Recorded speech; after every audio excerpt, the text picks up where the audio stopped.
So just to show you the difference between this and an ordinary trust, there is no beneficiaries named. The person who is the leading member appointor is the beneficiary. Now, with that one, it then includes all their bloodline, and includes also prior leading member appointors and future ones as well. So when you go down that line of succession, I've seen people go down 6. All of those people are potentially first line beneficiaries, as are their bloodline as well.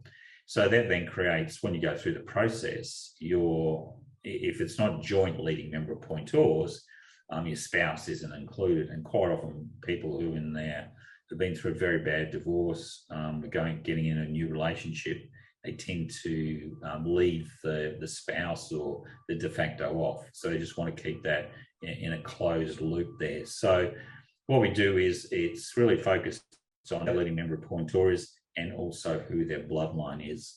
Now, generally, because we're building this for longevity, and it's going to hold, this is our castle, this is going to hold all the family crown jewels, all the family wealth.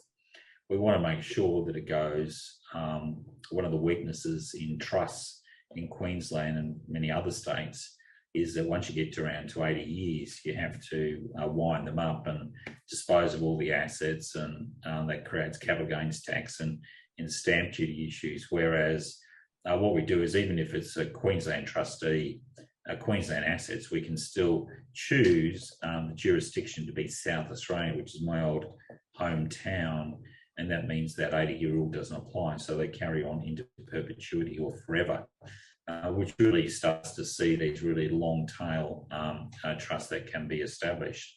And it means that obviously we get more and more structuring, so that if this is our crown jewel and holds the majority of our wealth, when mum and dad die, we then now need to build in provisions in there. For example, splitting the trust between the 3 children.